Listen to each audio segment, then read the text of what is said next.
మరి ముఖ్యంగా ఈరోజు ఈ యొక్క వివాహ పరిచర్యను జరిగిస్తున్నటువంటి దైవజనులు తిలకయ్య గారు, అలాగే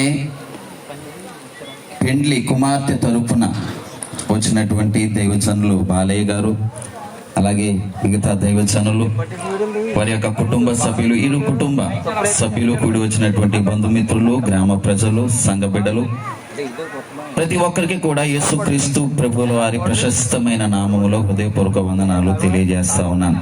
దేవునికి మహిమ కలుగును గాక. హల్లెలూయా. చక్కగా పాటలు పాడి దేవుని నామాన్ని మహిమపరుస్తున్నటువంటి ఆర్కెస్ట్రా వారికి కూడా హృదయపూర్వక ధన్యవాదాలు ఈ సమయంలో తెలియజేస్తా ఉన్నాను.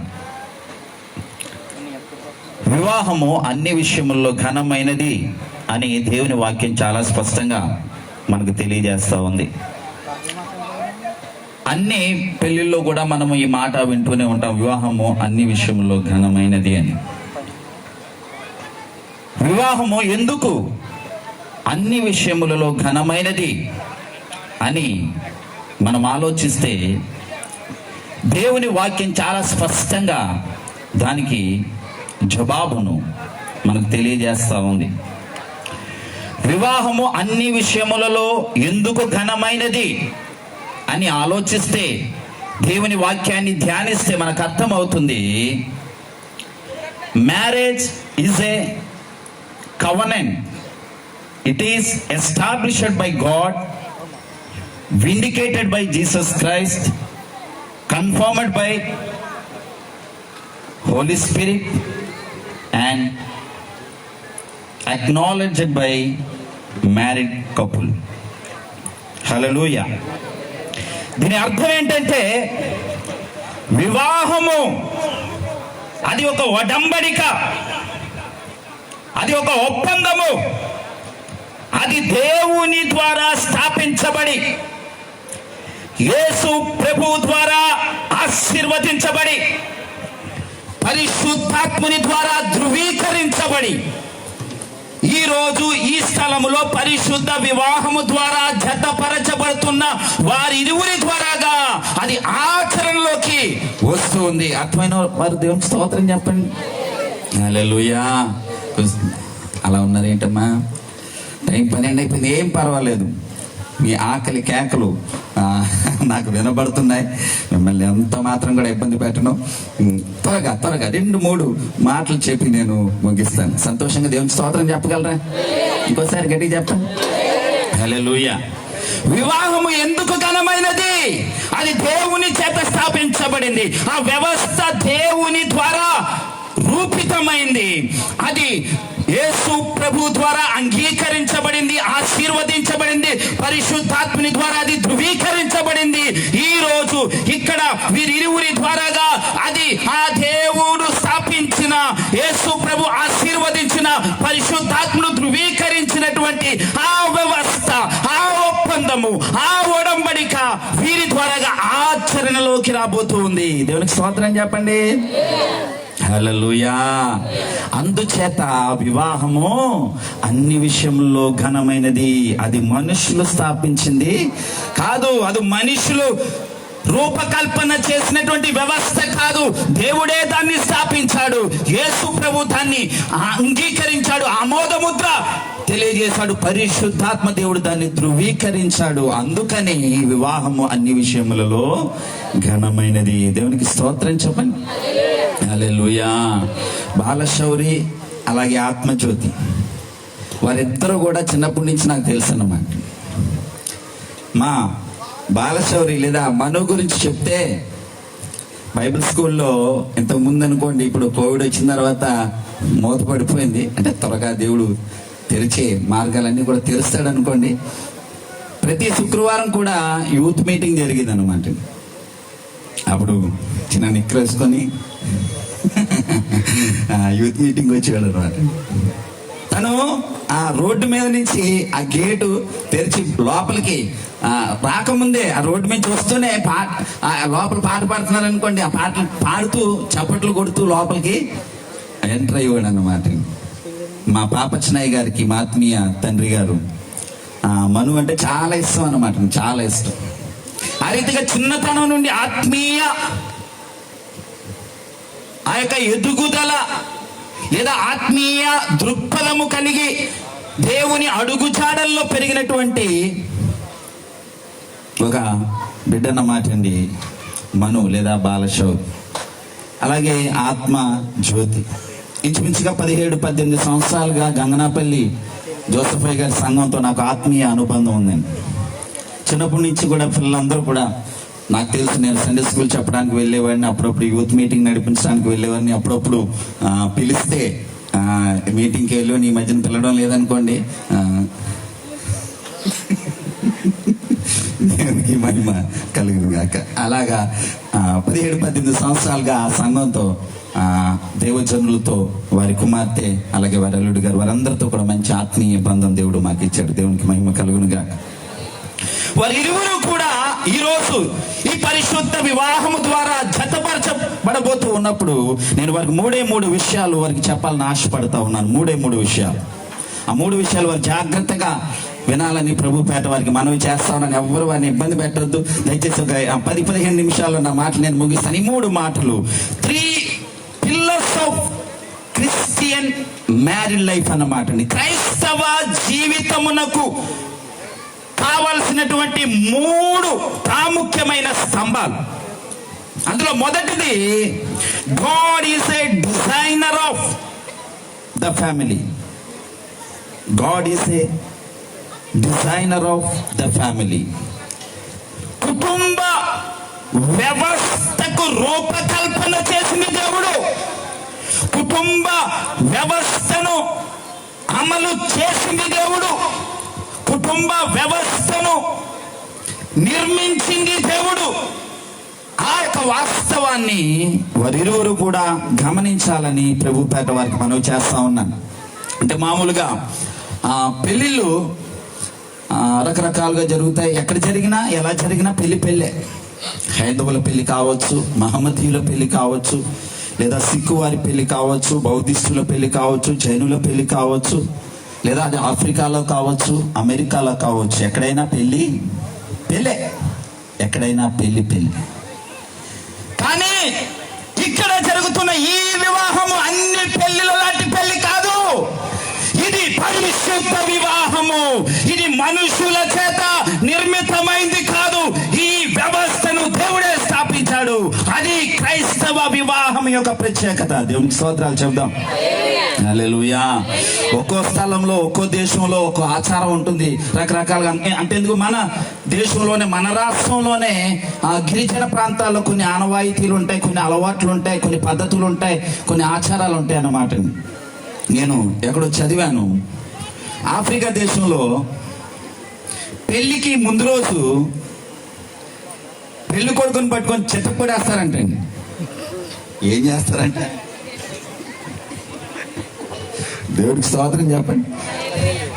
ఏం చేస్తారంట, పెళ్లి కొడుకుని పట్టుకొని, మీరు ఎవరు మాట్లాడట్లేదు, ఆకలేస్తుందా చెప్పాలి, త్వరగా ముగిసి మీరు రెస్పాండ్ అవుతే త్వరగా. నేను ఏం చేస్తారంట,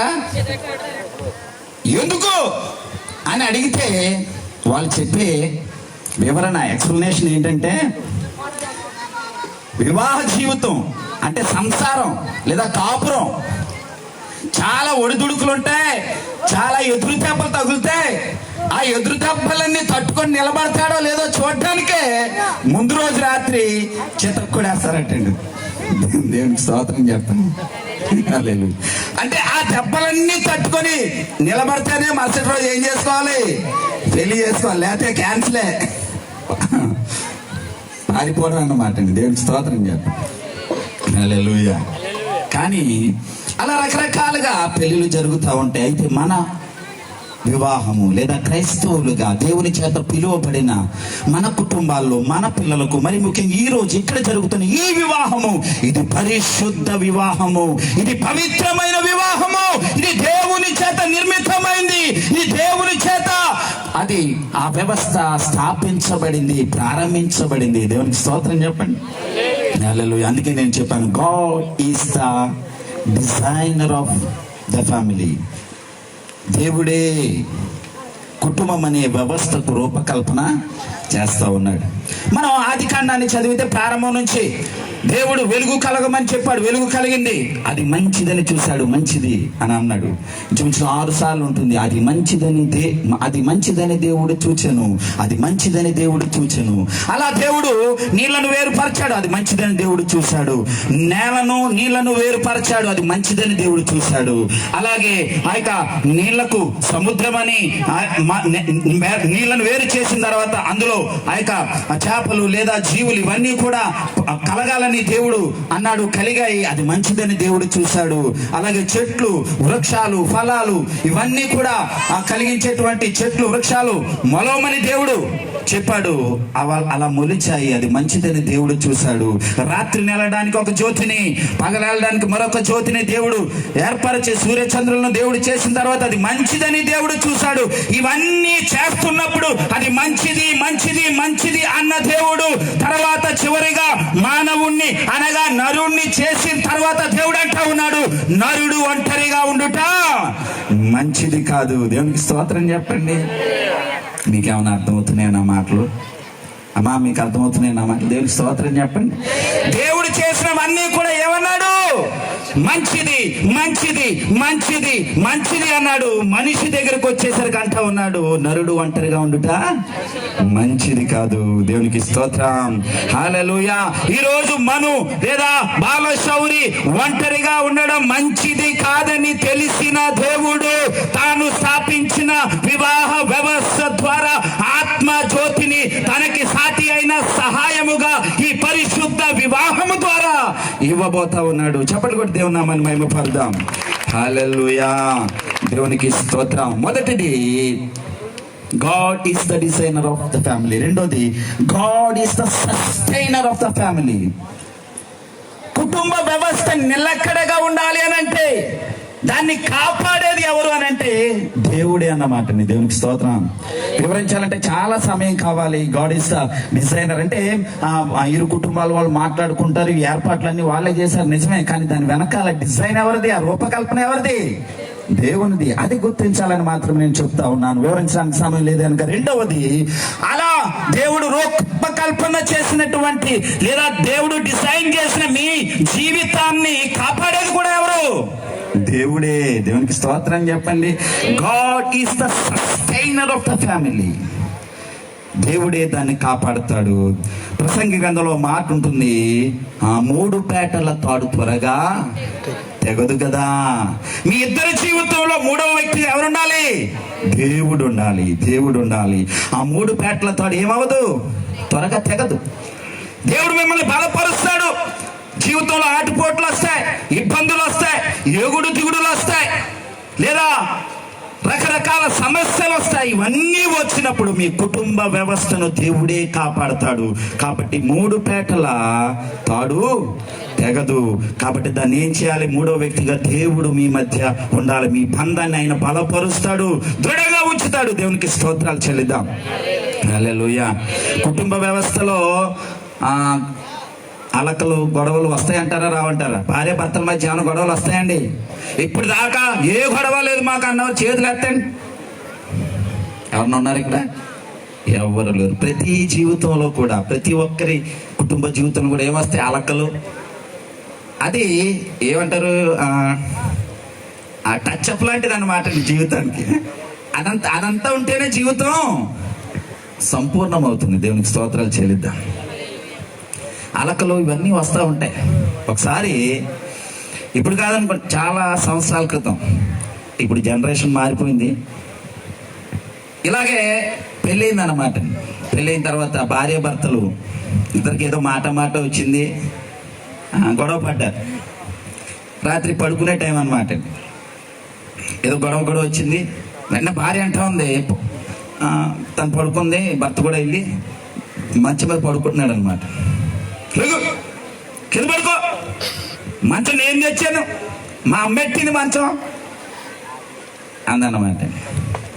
చాలా బాధపడ్డాడు భర్త. పోలేని చెప్పి సాపేసుకొని కింద పడుకున్నాడు. అర్ధరాత్రి అయింది, ఏదో గుర్తుకొచ్చి గబుక్కుని మెలకు వచ్చింది, లేచాడు అన్నమాట.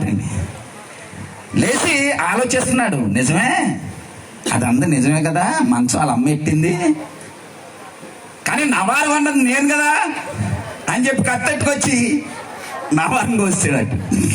దేవునికి స్తోత్రం చెప్పండి. హల్లెలూయా. దప్పమని కింద పడిపోయింది.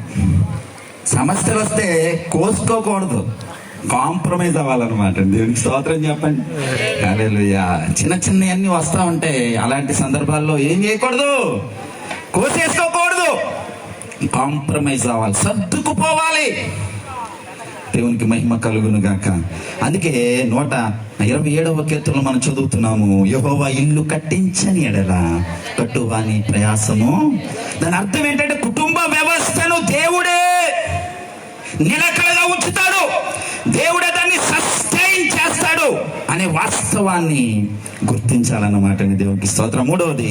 మూడవది ఏంటి అని అంటే, God seeks glory through family.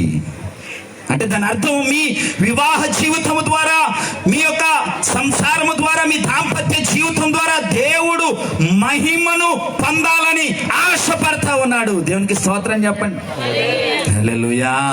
దేవునికి ఎలా మహిమ కలుగుతుంది? వీరి కుటుంబ జీవితం ద్వారా ఖచ్చితంగా కలుగుతుంది. ఎలా కలుగుతుంది అని అంటే, వారి యొక్క జీవితాన్ని చూసి ఇతరులు ఏం చేస్తారు? దేవుని నామాన్ని మహిమపరుస్తారు. వారి జీవితాన్ని బట్టి వారి ఇరు కుటుంబాల వారు దేవుని మహిమపరుస్తారు.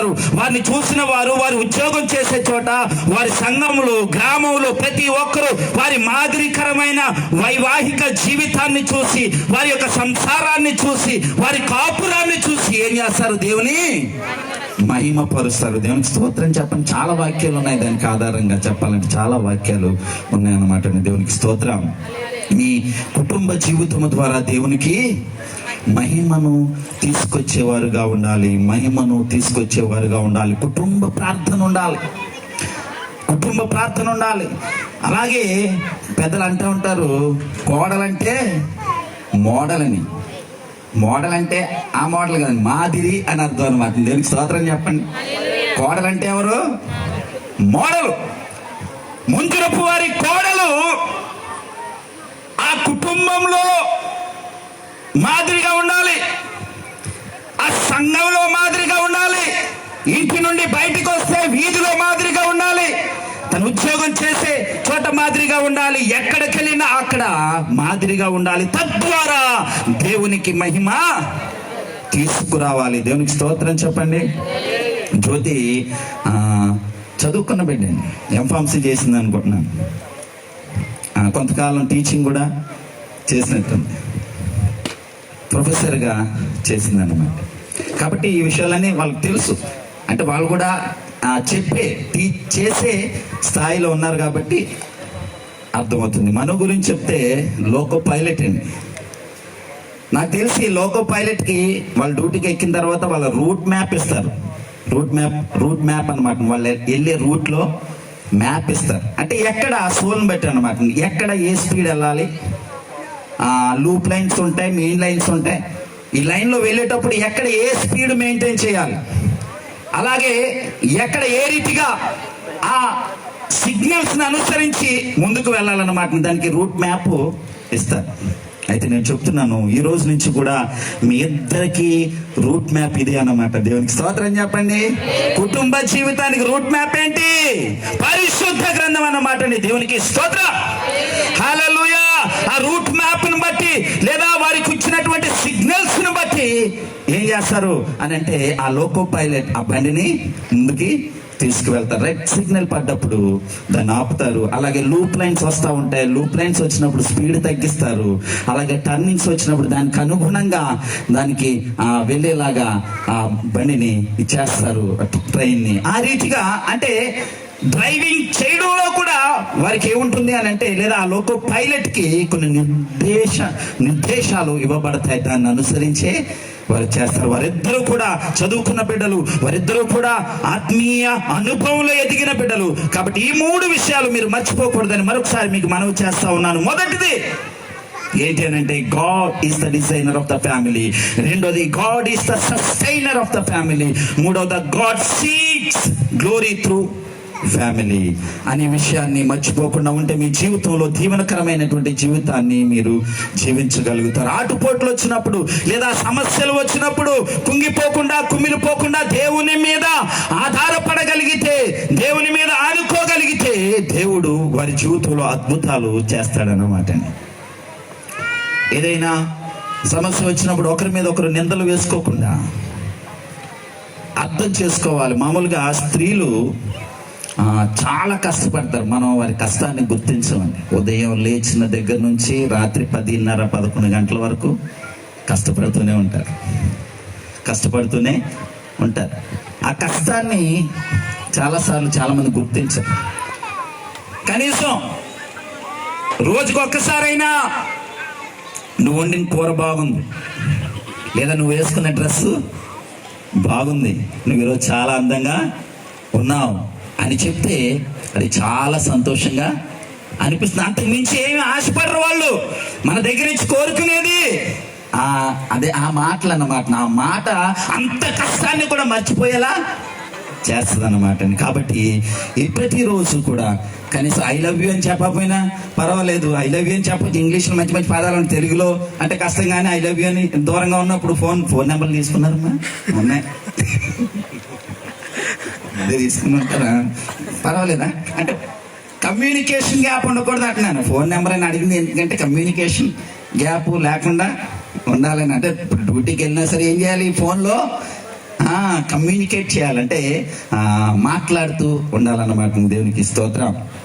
అందుకే ఒక ఫ్రెంచ్ తత్వవేత్త, ఫిలాసఫర్ ఏమన్నాడంటే, కుటుంబ జీవితంలో ఏ సమస్య రాకుండా ఉండాలంటే భర్త చెవిటోడు, భార్య గుడ్డిది అయి ఉండాలంటండి. దేవునికి స్తోత్రం చెప్పండి. చెవిటి మొగుడు ఏం మాట్లాడేటి, గుడ్డి పెళ్ళం. చెవిటి మొగుడు, గుడ్డి పెళ్ళం. చెవిటి మొగుడు ఎంత ఇసుక్కున్నా, ఎన్ని చీవాట్లు పెట్టినా తిట్టినా వినపడదు కాబట్టి తన పని తాను చేసుకుంటూ పోతాడు. గొడవ ఉండదు, కొట్టడం. అలాగే గుడ్డి పెళ్ళం అనుకోండి, అలా కాకినాడ తీసుకెళ్ళినా లేదా లలిత జ్యువెలరీ చుట్టూ 10 సార్లు తిప్పినా ఏనగా కొనమని అడగదు. ఎందుకని? గుడ్డిదాయే. దేవునికి స్తోత్రం చెప్పండి. దాని అర్థం ఏంటంటే ప్రతి మాట కూడా పట్టించుకోకూడదు. ప్రతి మాట కూడా పట్టించుకొని ఆ మాటను పట్టుకొని రాద్ధాంతము చేయకూడదు భర్త. అలాగే భార్య కనబడ్డదల్లా నాకు ఇది కావాలి అది కావాలి అని ఏం చేయకూడదు, అడగకూడదు. భర్త కొనిస్తాడు, ప్రత్యేకించి మను చేస్తాడు, అడక్క ముందే చేస్తాడనమాట. దేవునికి స్తోత్రం చెప్పండి. హల్లెలూయా. అడగకుండా చేస్తాడనమాట. అంటే ఈ లోకంలో చాలా మందిని చూస్తూ ఉంటాం, ముందు పెళ్ళి అవ్వకముందు ఇలా ఫోన్లో మాట్లాడుకునేటప్పుడు లేదా పెళ్ళైన కొత్తలో నువ్వంటే పడి చేస్తాను అని అంటారు. పెళ్ళైన కొన్నాళ్ళకి పడేసి తంతారు. దేవునికి స్తోత్రం చెప్పండి. రకరకాల మనుషులు ఉంటారు. అంతకు ముందేమో నువ్వంటే పడి చేస్తాను అని అనేవారు ఉన్నారు. ఆ తర్వాత పడేసి తన్నేవారు లేకపోలేదు. దేవునికి స్తోత్రం చెప్పండి. మా మను అలాంటి వాడు కాదన్నమాట. చిన్నప్పటి నుంచి దేవుళ్ళు ఎదిగినటువంటి బిడ్డ. వారిద్దరూ కూడా నేను చెప్పినట్టుగా అంటే ప్రతి మాట పట్టించుకోకూడదు. కొన్నిసార్లు వినబడినట్టుగా వెళ్ళిపోవాలి, నటించాలన్నమాట. వినబడలేదు నాకు అన్నట్టుగా నటిస్తూ వెళ్ళిపోవాలి. కొన్నిసార్లు తను కూడా నాకేం కనబడలేదు అన్నట్టుగా గుడ్డిగా వెళ్ళిపోవాలి. లేదా కళ్యాణ జ్యువెలర్స్ ముందు నుంచి వెళ్తా ఉంటే ఏదో నగ దగదగలాడుతూ ఉంటది, నాకు కనబడలేదు అన్నట్టుగా గుడ్డిగా వెళ్ళిపోవాలి. దేవునికి స్తోత్రం చెప్పండి. హల్లెలూయా. అలా జీవించగలిగితే మీ జీవితం దీవెనకరంగా, ఆశీర్వాదకరంగా, ధన్యకరంగా ఉంటుందన్నమాట. ఆ రీతిగా 3 ప్రాముఖ్యమైన విషయాలు, 3 pillars of the Christian married life. మొదటిది, God is the designer of the family. రెండవది, God is the sustainer of the family. మూడవది, God seeks glory through family. అనే 3 విషయాలు మర్చిపోకుండా మీరు మీ యొక్క ఆత్మీయ జీవితంలో ముందుకు సాగాలని మనస్ఫూర్తిగా ఆశిస్తూ మరి ముఖ్యంగా బైబిల్ కాలేజ్ తరపున, మేడం గారి తరపున, వారి యొక్క కుమారులు థామస్, మాథ్యూ వారి కుటుంబాల తరపున, అలాగే కేరళ రాష్ట్రంలో ఉన్న మా బంధుమిత్రులు, మిమ్మల్ని ప్రేమించేటువంటి అభిమానించేటువంటి అందరి తరపున హృదయపూర్వక ధన్యవాదాలు, కృతజ్ఞతలు తెలియజేసుకుంటూ సమయాన్ని తిరిగి అయ్యగారికి అప్పగిస్తా ఉన్నాను. దేవుడు మిమ్మల్ని బహుగా